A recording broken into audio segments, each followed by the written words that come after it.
Look, I love a good adventure as much as the next guy. Sometimes that's a plane ride to a different country, hunting something you've never hunted before. Sometimes that's a couple-week fishing vacation with your favorite buddy, catching great big northerns. Or maybe you've been chasing that one whitetail all season, you finally get him down. Some of our adventures are chasing gobblers across the Midwest. An adventure can mean chasing elk across the Rocky Mountains, eating trout on the Continental Divide. That's one of my favorite adventures. One of my favorite things to do is just start a fire, forage, camp in my own backyard. That's what this video is going to be about. An adventure we can all relate to.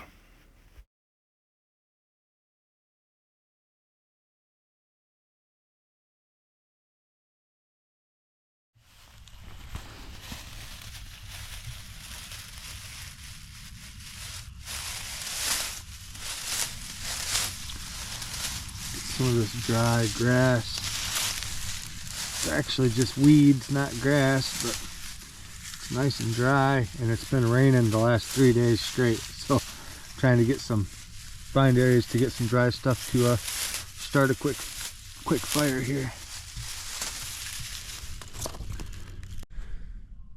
Where the bucks rub their antlers on these cedar trees, it creates some excellent tinder that's ripe for the picking. You don't even gotta worry about getting your knife out.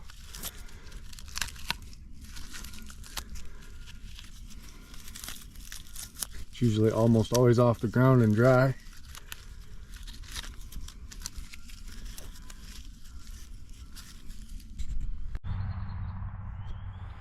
It's quite often when you're looking for material to start your fire for tinder, to make a tinder bundle with, if you keep your eyes up in the brush above you, sometimes they're a little bit hidden, but you can find last year's pre-made tinder bundles, like this little bird nest here. If you look in that, it's already ready to go tinder bundle. I'm all about conserving energy and doing things the smart way. So that's already a pre-made tinder bundle. It's already off the ground and dry. Why not use that? Let's take that with us. So while you're out here collecting firewood and tinder and things for your fire, keep your eyes out all the time for things that might be useful. I found some deer bones here some leg bones. That looks like a scavenger drug them in here. And I'm going to be able to make some tools out of this later on down the road, and it'll be something I can do while conserving calories around the fire that we're about to build. I can be making useful tools to conserve calories later on.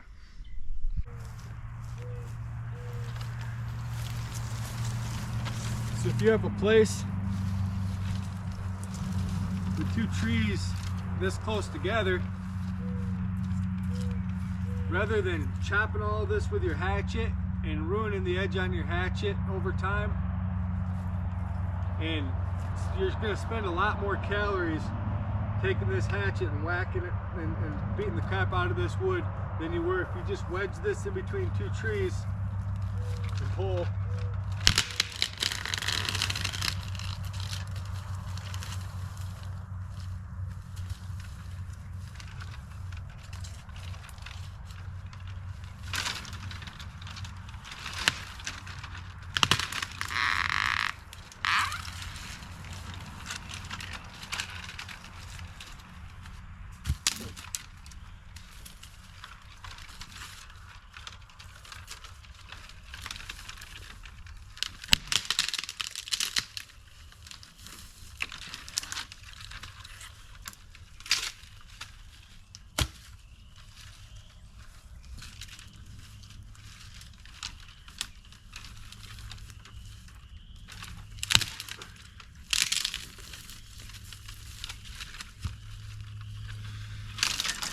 Everything else we can easily break with our knee.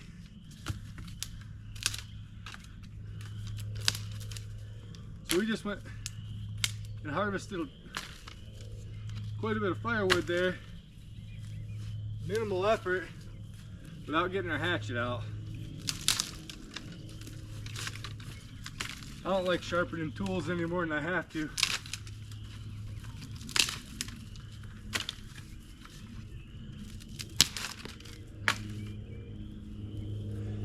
Take all of our brush, bring it over here to our brush pile.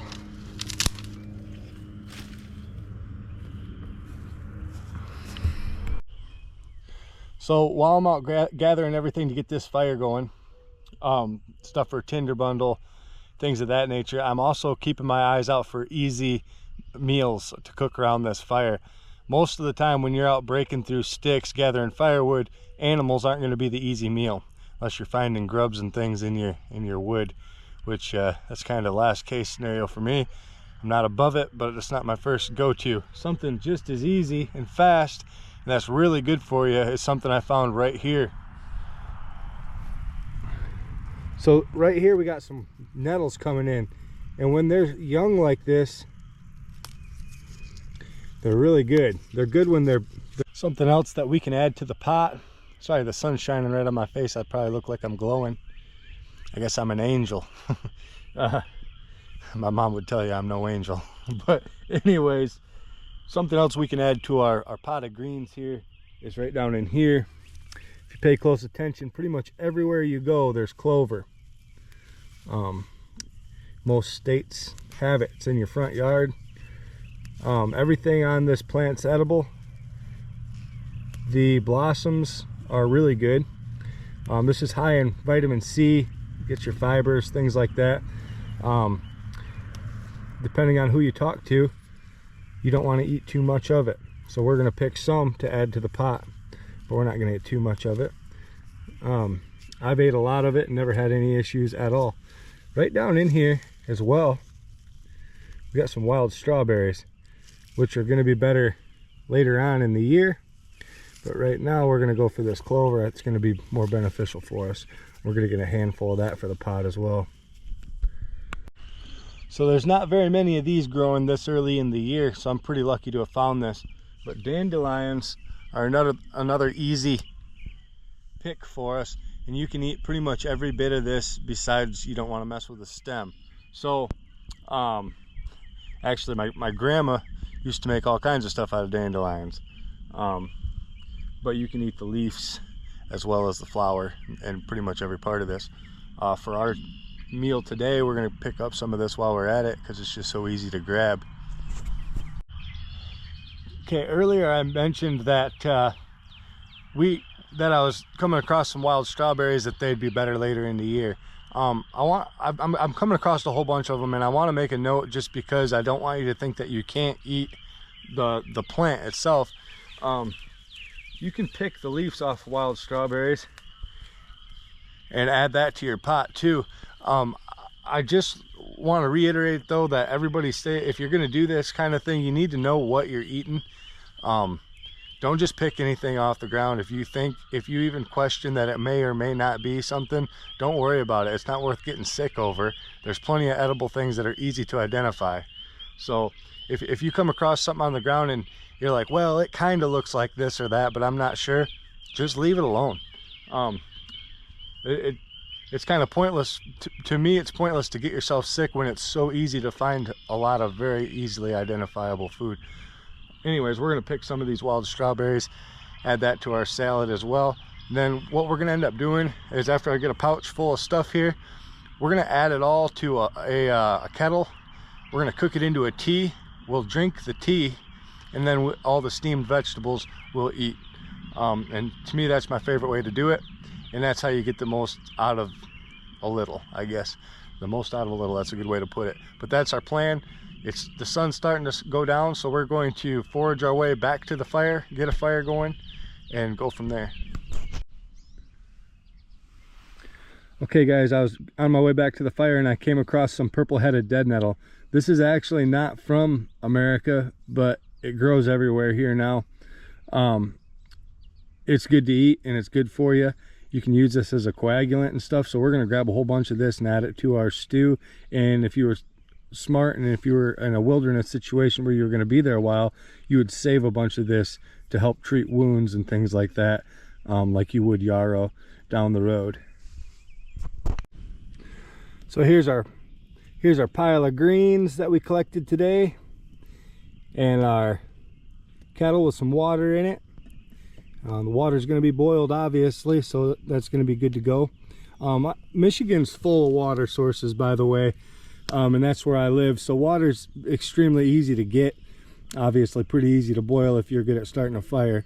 And we're just going to use this flat rock as a skillet, get everything cooking.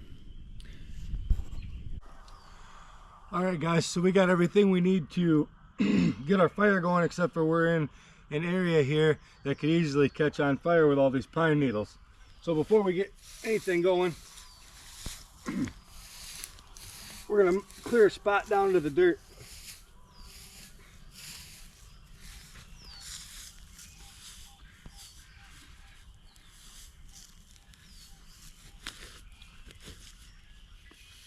I've had a fire here in the past just because I kind of enjoy this spot.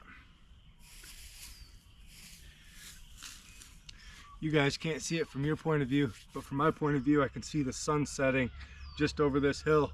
It's absolutely awesome and relaxing. So I want to explain something before we get this going, and I want to make it quick because I'm running out of light. But I have my fire already built before I ever even start. I got all the components to the fire. That's one of the most important things. I have all my tinder, I have all my twigs and smaller things, and then I have all the wood. I have the meal that we're going to be cooking already here, and I have a pot to cook it in.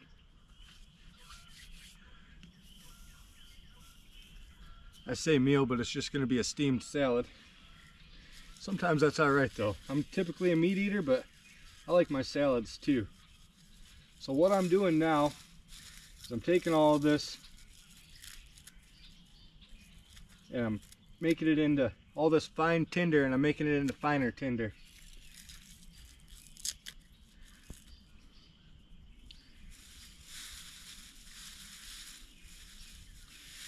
Keep that under there. You can do that just by roughing it up if you gather the right stuff.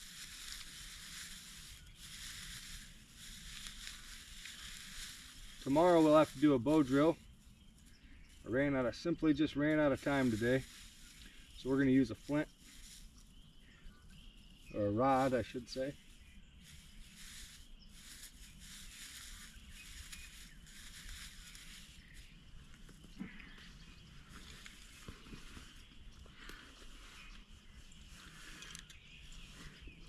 Somewhere in my pocket here.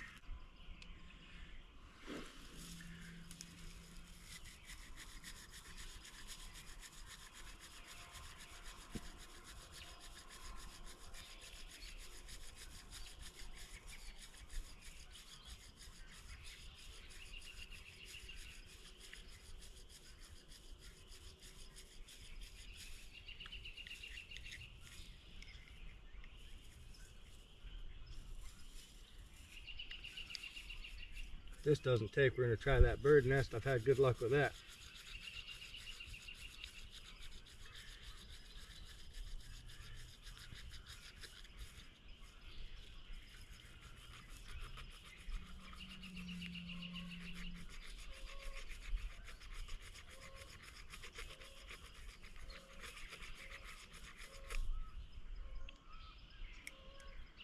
I don't know if this has a sharp enough angle. Ooh.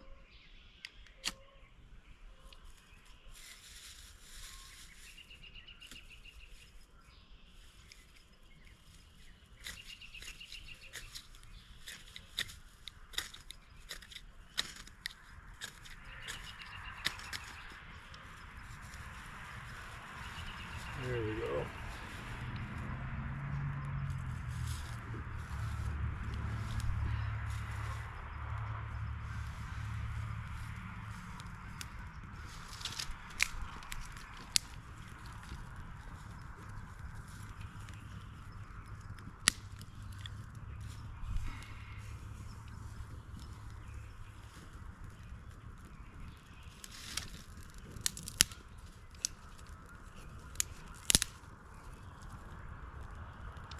Went pretty easy for a wet day.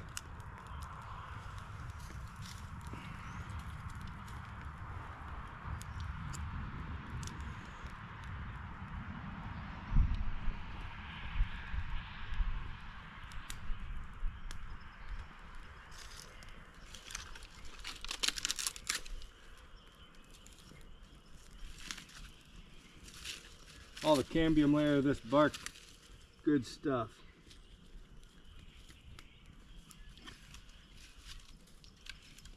Now that we got some sticks burning, I'll probably shut you guys off to save battery till we get the pot on here and get cooking. I keep saying pot, but what I mean is our tea kettle.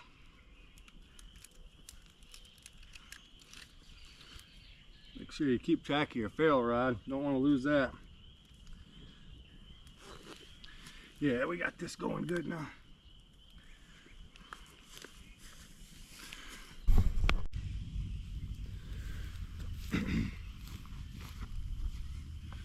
What I got going on here is a couple sticks just alongside this fire.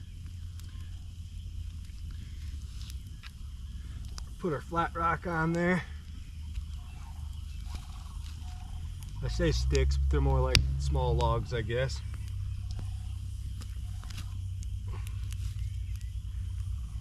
The only reason I'm not putting this right over the fire, and why I'm putting it on the rock itself, is because I kind of like this kettle and I don't want to, it's actually a coffee maker, but I don't want to ruin it because I got a lot of camping trips and things I'd like to use it for. And typically when you set this directly on fire, or directly on the fire, it's really not that good for it. So we're actually going to adjust this until it's sitting right. Use another stick under here.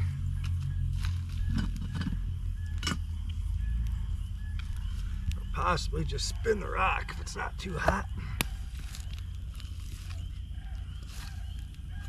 See what that does for us.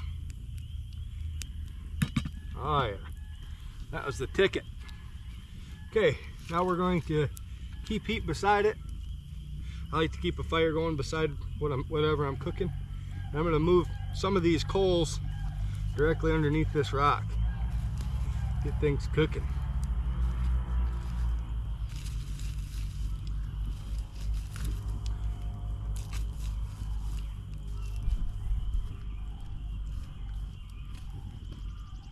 There we go. That flame stays away from my coffee maker here.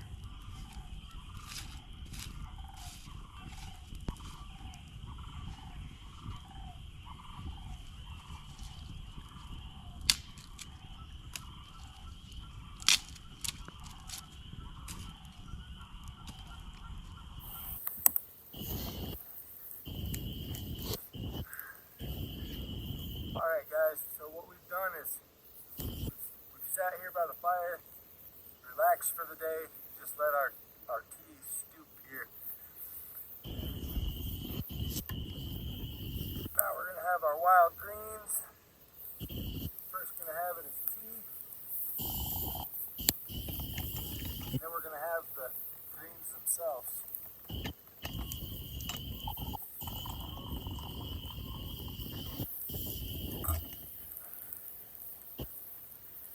It actually smells sweet. But there's going to be tons of vitamins in here and minerals and fibers and things that we need. We're just going to hang out here by the fire and have a good night, I can tell.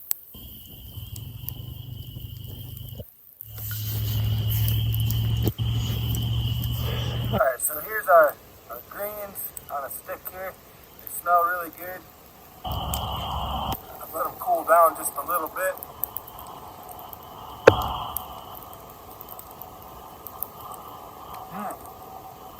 That's actually really good. It's like a much better version of spinach. I got a little bit of everything in here. We got dandelions, we got purple dead nettle, we got regular nettles, we got clover. about everything that's good. I think we got some strawberry leaves in there. So we got a lot of things in this pot. And that is good. It's like a salad in your backyard all the time. You don't even know you have it. Good luck, all you turkey hunters here in Michigan. I hope you guys got some roosted tonight. I hope it's an easy hunt for you in the morning. Or if it's not an easy one, I hope it's a fun one. Get yourself a big old Tom or a Jake. Hell, I don't care as long as it's legal. I'm going to sit here and relax by this fire and dream about tomorrow morning. Thanks for sticking around to the end of this video. Don't forget to like, subscribe, share with your friends, and we'll catch you all just a little further down the trail.